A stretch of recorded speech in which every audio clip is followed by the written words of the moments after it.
अरविंद शेट्टी बेंगलोर से पूछ रहे हैं, बच्चे और युवा पीढ़ी को धर्म और संस्कृति से जोड़ने का सबसे व्यवहारिक तरीका क्या हो सकता है? इसमें सबसे बड़ी अहम भूमिका घर के बुजुर्गों का होना चाहिए।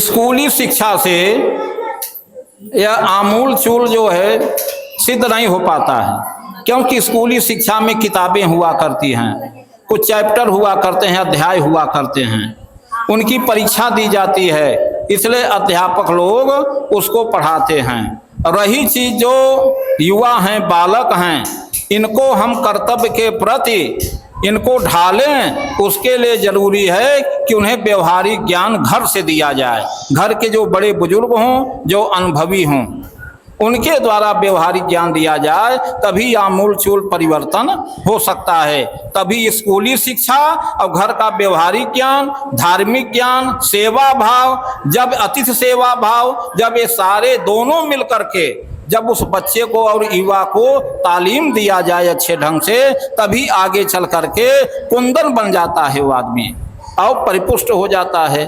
तब उसके जीवन में कभी विचलन नहीं होता है। उदाहरण के लिए जैसे आजकल लोग कहते हैं कि हम तो इतना पढ़े लिखे लेकिन बेरोजगार हैं।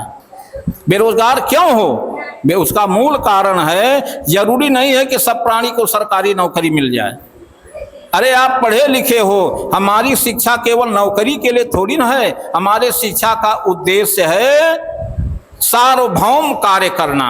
सार्वभौम काल में आपको सेवा आता है, सेवा के अंतर्गत न व्यापार भी आता है, एनजीओ आता है, धार्मिक कार्य, जन कल्याणार्थ, उससे भी धन की प्राप्ति होगी। अथवा प्रभु के चरण में आप समर्पित हो जाओ। जैसे हमारे उदाहरण है, मेरे बड़े भाई ने जब ताना मारा कि तुम नौकरी को तिलांजल दे दिया तो तुम भूखों मरोगे। मैं कितना भूखा मर रहा हूँ, बल्कि घरों में थे तो भूखा मर जाते थे, कभी कभी उपवास करना पड़ता था। अब जब से इस बाना में आए सामाजिक सेवा में, तब सेवा सुमरम लगे, यहाँ पूछने वाले भूत हो गए हैं।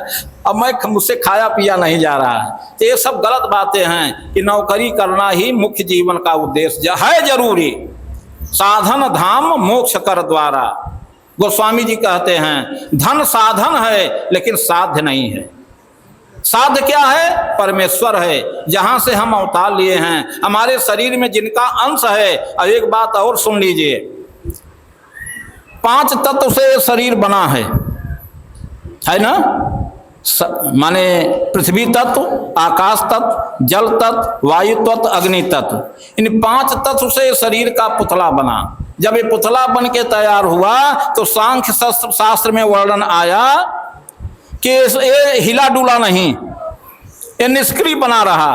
तब परमात्मा से प्रार्थना की गई तो उसने अपना अंशी आत्मा डाल दिया। जब अंश आत्मा डाल दिया तो शरीर सजीव हो गया, हरकत करने लगा, हाथ पांव डुलाने लगा, उठ के बैठ गया, बोलने लगा। जैसे जैसे शरीर से अवस्था बढ़ती गई वो कार्य करने लगा। इसलिए यह मूल में परमात्मा की सत्ता को न भूला जाए और जीवित रहते मानव काया में हैं, परिवार में हैं, समाज में हैं, तो परिवार चलाने के लिए बाह्य रूप से धन की भी जरूरत है। तो साधन और साध्य दोनों को कीमत समझते हुए प्रयास किया जाए तो जीवन सफल होगा। गुरु जी, एक प्रश्न मेरा है। मैं इच्छापुर राम हनुमत धाम गिरजापुर प्रयाग बोल रहा हूँ। तो अभी पितृ मास बीता है, पितरों का जो मास अभी बीता है, पितृ का विसर्जन जो होता है हर माह चैत और कुआर में आता है। तो गुरु जी ये बताइए कि पितरों का जो तर्पण किया जाता है, पिंडदान किया जाता है, जीवन काल में उनका सेवा भाव नहीं किया जाता, उनको माता पिता या दादा को लोग खिला पिला नहीं पाते, मरने के बाद जो पिंड दान करते हैं, तर्पण करते हैं, जीवन काल को खिला नहीं पाते, जीवन का सेवा नहीं कर पाते, धर्म क्या कहता है? धर्म क्या है? इसमें धर्म क्या है इस अवस्था में? कहने का तात्पर्य है पिंड दान करते हैं मरने के बाद, धर्म क्या कहता है? बता रहा हूँ। हमारे देहात में, हमारे बचपन में एक कहावत कही जाती थी, जिए पड़ोसई माड़ अब मुँहे पड़ोसई खाड़, कहावत है ना। जब आदमी शरीर छोड़ देता है तो हम आप पिंडदान करते हैं, तेरही बरखी करते हैं, दिखावा खूब करते हैं, क्योंकि समाज में ताकि हमको ताना न सुनना पड़े। दिखावा तो करते हैं, पिंडदान करते हैं, खीर का बनाते हैं बड़े बड़े गोला, और महापात्र को बुला के विदाई भी करते हैं। फिर समाज को बहू बहन बिटिया जो इतने हैं, घर परिवार है, सबको बुला के भोजन कराते हैं, यथाशक्ति भेंट और दक्षिणा देते हैं। ते हम आप जो करते हैं अपने लिए करते हैं, और जो जीते जी उनकी सेवा नहीं करते हैं, ये अधर्म है, क्योंकि वो आत्मा आपसे असंतुष्ट रहेगी, सेवा न करने से असंतुष्ट रहेगी, और शरीर छोड़ने के बाद आप सब कुछ दिखावा करो, इससे वो संतुष्ट नहीं रहेगी। लेकिन ये तत्काल बात है, जब शरीर छोड़ा 13वीं 16वीं 18वीं पिंडा तक, यहाँ तक बरसी तक ते असंतुष्टता है। अब करने वाले को बहुत उसका लाभ नहीं मिलेगा, वो असंतुष्ट रहेंगे। लेकिन आगे क्या है, चूंकि एक गृहस्थ आश्रम है, गृहस्थ आश्रम में जो शरीर छोड़ता है, तो गोस्वामी जी एक चौपाई लिखते हैं, दोहा लिखते हैं, एन केन कीन्हे विधि दान करई कल्याण। चाहे मन से करो, चाहे असंतुष्ट भाव से करो, चाहे क्रोध अवस्था में करो, इस कलयुग का एक महात्मा है, किसी भी प्रकार से अगर तुम दान करोगे तो आपको फल देगा। अब फल की कैटेगरी में अनुपात में अंतर जरूर रहेगा। जैसे विद्यालय में कोई पढ़ने जाता है, कोई 3rd डिवीजन आता है, कोई 2nd डिवीजन आता है, कोई फर्स्ट क्लास पास होता है, कोई टॉप भी कर जाता है। तो जिसका जैसा भावना, जिसकी जैसी मेहनत, ऐसे ये गृहस्थ रूपी जो है विद्यालय में हम आप उसके छात्र हैं। और छात्र को क्योंकि एक ही पीरियड में अध्यापक एक ही बात बताता है, लेकिन कक्षा में बैठे हुए सारे बालक एक जैसे नहीं ग्रहण कर पाते। उसी तरह से हमारे आपके धर्मशास्त्र में भी लिखा है। क्या लिखा है? हम आप अच्छा बुरा जो कार्य करते हैं, जिस अनुपात में करते हैं, उसका फल उसी तरह से मिलता है। फर्स्ट है, 2nd है, 3rd मतलब फर्स्ट क्लास है, टॉप भी कर जाते हैं। तो ऐसे ही सत्कर्म है। आप तत्काल उस समय तो 12 महीने तक वो जीव असंतुष्ट है, लेकिन आगे जब वो पितर लोक में मिल जाता है, पितर मिलौनी माने 12वें दिन सपिंडन क्रिया के बाद, उसके बाद 1 वर्ष जब बीत जाता है, तो उस पितर लोक में जैसे हमारे आपके यहाँ कोई अतिथि मिलने जुलने आते हैं, मित्र मिलने जुलने आते हैं, ऐसे जिनके पितर मुक्त हो गए हैं गया श्राद्ध के द्वारा, वो आत्माएं पितरों से, अन्य लोगों के पितरों से मिलने जुलने आती हैं। इसका प्रमाण देवी भागवत पुराण में है। तो वहां पर जब मिलने आते हैं, तो जो पितर असंतुष्ट हैं अपने परिवार से, जीवन काल में असंतुष्ट हैं, तो वे दुखी तो रहते ही हैं, लेकिन जो गया श्राद्ध के द्वारा सर्वदा मुक्त हो गए हैं, आवागमन से रहित हो गए हैं, उनके सत्संग प्राप्त करने के बाद वो मृतलोक में जो जिन अपने संतानों से रुष्ट हैं, उनका रुष्टता समाप्त हो जाता है। उनको भी कामना जग जाती है कि मेरी औलाद अगर मुझे गया श्राद्ध कर दे तो मैं भी मुक्त हो जाऊं। तब वहां से वो कृपा की बरसात करते हैं और उस संतान के अंदर प्रेरणा जागती है। तब वो अपने गार्जियन, अपने माता पिता या पूर्वजों के लिए वो सत्कर्म करता है, यानी गया श्राद्ध करता है। तो इसलिए थोड़े समय के बाद परिवर्तन हो जाता है। उसका मूल अर्थ, मूल उद्देश्य यही है, माने अस्थायी तो नहीं रहता। आरती करते समय, जो आरती जब किया जाता है, तो आरती करते समय भगवान जी को ऐसे ऐसे दिखाकर उनको ये कहा जाता है कि सभी देवी देवता मेरी आरती स्वीकार कर लीजिए। क्या ऐसा करना चाहिए? अवश्य। आप आरती घुमाए, आप आरती घुमाए, हाँ। घुमाने के बाद जो है बाएं हाथ से थाली पर, दाहिने हाथ से ऐसे ऐसे करिए। 3 बार ऐसे करने से वे पूर्ण रूप से संतुष्ट हो जाते हैं। जैसे आप घर में कोई अतिथि आवे, अब जल रख दिया और थाली रख दिया, लेकिन रख तो दिया, लेकिन उनसे नहीं कहा जा रहा है कि आइए भोजन करिए।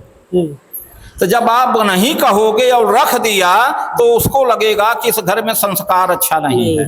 हाँ गुरु जी। उसी तरह से आरती जब हम करते हैं उसके बाद जब 3 बार ऐसे करते हैं तो वह जो मूर्ति रूपधारी इष्ट है वो प्रसन्न हो जाता है कि इसका हमारे चरणों में जो भक्ति भाव है वो बहुत संस्कारी था। आरती करने के बाद आचमन करके बोला जाता है कि सब प्रभु सभी कोई मेरी आरती स्वीकार कर लीजिए। क्या भाई आप कहोगे यही तो संस्कार वो देखते हैं, इसलिए वो प्रसन्न होते हैं। और गुरुजी एक बात ये है कि जैसे मेरे इष्ट देव हैं या कुल देवी हैं, तो उनमें में सबसे बड़ी इष्ट देवी की कुल की देवी में कौन सी बड़ी देवी है? दोनों अपने जगह श्रेष्ठ हैं। दोनों अपने जगह श्रेष्ठ हैं। आप जिस कुल में ब्याह हुआ उस कुल का जो देवता है, चाहे देवी रूपा हो चाहे पुरुष रूपा हो, उसको आपको निभाना पड़ेगा।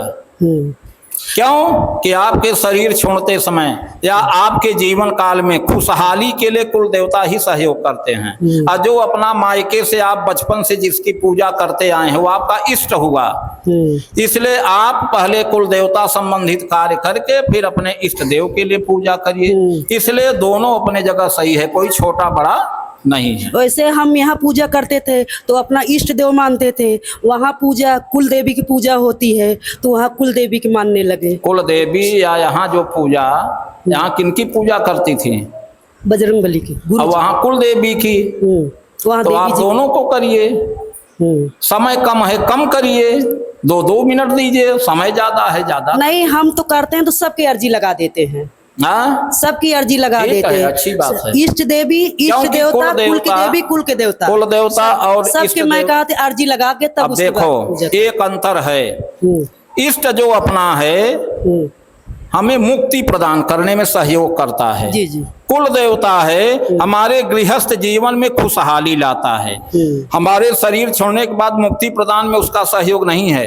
कुल देवता का जीवन काल में सहयोग है खुशहाली के लिए कि हमारे बाल बच्चे हम सब कुशल रहें, असाध्य रोग न आवे, शत्रु बाधा न आवे, खेती बाड़ी सब ठीक रहे, हमारी रोटी रोजगार चलता रहे, हम निश्चिंत रहें, शांति में जीवन बीते, शांतिपूर्वक जीवन बीते। ये कुल देवता का काम है। जैसे हमारे यहाँ मंत्रिमंडल है, विभिन्न मंत्री हैं शासन में, सबको अलग अलग काम बांटा गया है। ऐसे गृहस्थ आश्रम रूपी मंत्रिमंडल में अनेक देवी देवता हैं, उन सबका अलग अलग रोल है, अलग अलग उनका कार्य है। वो खुशहाली लाते हैं। और जो इष्ट है वो हमारे, चूंकि मैं जीव रूप में हूँ इसलिए मुझे परमात्मा से मिलाने में, परमात्मा के चरणों से जोड़ने में वो सहयोग करते हैं, जो जिससे मुक्ति मार्ग प्रशस्त होता है। इसलिए दोनों अपने जगह सही हैं, कोई छोटा बड़ा नहीं है। हाँ गुरुजी, एक और है प्रश्न कि जैसे आज के दिन मैंने अपनी माँ को अपनी भाभी को देखा, ऐसा क्यों? क्या हुआ? अपनी माँ को और सुबह 3 बजे अपनी माँ को अपनी भाभी के हम सपनों में देखे, क्यों? साक्षात बात करते हुए। या दुर्गा माँ है, भाभी कौन? पार्वती माता है कि मेरी माँ है? भाभी कौन? भाभी जो अच्छा बड़ी वाली भाभी। देखो बेटा, आप चूंकि इस घर में बड़ी ननद थी, बड़ी बेटी थी, तो माता का लगाव आपके प्रति ज्यादा रहा, आपका लगाव उनके प्रति ज्यादा रहा। उसी तरह से आपकी भाभी में आप, चूंकि आपके जीवन काल में जिनके साथ आपका जीवन ज्यादा बीता मायके में, बड़ी और दूसरी भाभी के साथ ज्यादा जीवन बीता, यही ना बात है? दोनों से बीता, लेकिन बड़ी भाभी का रोल ज्यादा है। हाँ। वो आपके प्रति पुत्रीवत स्नेह दिया, माँ आपको माना, महत्व दिया, इसलिए उनके प्रति लगाव है। आप जीवन में वार्तालाप या जो भी अपना सुख दुख गाया है, सुना है, कहा है, वो कभी कभी निद्रावस्था में वो पुनरावृत्ति होता है। इसमें देवी देवताओं का कोई रोल नहीं है।